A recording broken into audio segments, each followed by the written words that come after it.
আপনি গাড়ি চালক হয়ে এত সম্পদের মালিক গাড়ি কি করে হলেন? চালাচ্ছিলাম 15 বছর আগে। এখন তো আমি ব্যবসায়ী। ব্যবসায়ী। প্রশ্ন ফাঁস করে কত টাকা কামিয়েছেন? প্রশ্ন ফাঁসে 2 টাকা কামাইছি, সব খরচ করছি আল্লাহর রাস্তায়।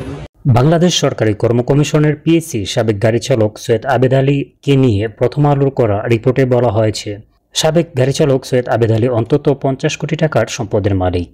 প্রতিবেদনে আরও বলা হয়েছে, বাংলাদেশ সরকারি কর্ম কমিশনের পিএসসি সাবেক গাড়ি চালক সৈয়দ আবেদ আলী অন্তত 50 কোটি টাকার সম্পদের মালিক। ঢাকায় তার একটি 6তলা বাড়ি, 3টি ফ্ল্যাট ও একটি গাড়ি রয়েছে।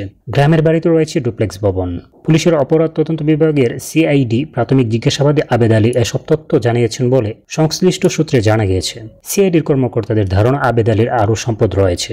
বাংলাদেশ রেলওয়ের উপসহকারী প্রকৌশলী পদে নিয়োগ পরীক্ষার প্রশ্নপত্র পাশে জড়িত অভিযোগে গতকাল সোমবার রাজধানীর শেওড়াপাড়ার ওয়াসা রোডের নিজ প্লেট থেকে সৈয়দ আবেদ আলী ও তার বিশ্ববিদ্যালয় পড়ুয়া ছেলে সৈয়দ সোহানুর রহমান ওরফে সিয়ামকে গ্রেপ্তার করা হয়।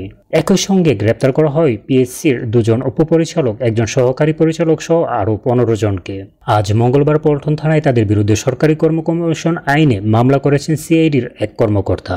আবেদ আলীর ছেলে সোহানুর রহমান ছাত্রলীগের ঢাকা মহানগর উত্তরের ত্রাণ ও দুর্যোগ ব্যবস্থাপনা সম্পাদক। গতকাল ওই সংগঠন থেকে তাকে অব্যাহতি দেওয়া হয়। বিসমিল্লাহ টাওয়ার নামের একটি 9তলা ভবনে সপরিবারে আবেদ আলী থাকতেন। ওই ভারী নিরাপত্তা কর্মী সোহেল খান জানান, আবেদ আলী 5ম তলার একটি ফ্ল্যাটে 2 ছেলে, 1 মেয়ে ও স্ত্রী নিয়ে থাকেন।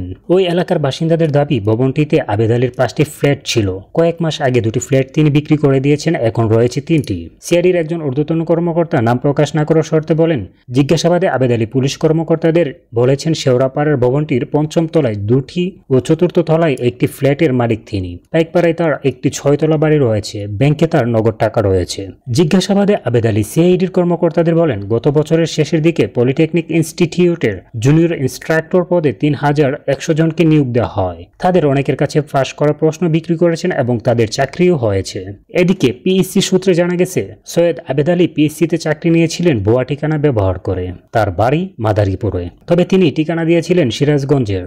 2014 সালে প্রশ্নপত্র পাশের অভিযোগ প্রমাণিত হয় পিএসসির চাকরি থেকে তাকে বরখাস্ত করা হয়। 2 বছর আগে থেকে আবেদ আলী মাদারীপুরের ডাসারে তার নিজ এলাকায় নিয়মিত যাতায়াত শুরু করেন। তিনি নতুন উপজেলা ডাসার উপজেলা পরিষদের চেয়ারম্যান হতে চেয়েছিলেন। এই নির্বাচনের তফসিল এখনো হয়নি, তবে তিনি প্রার্থী হতে দীর্ঘদিন ধরে প্রচার চালাচ্ছেন। এলাকায় তিনি দামি গাড়িতে চড়ে গণসংযোগ করেন।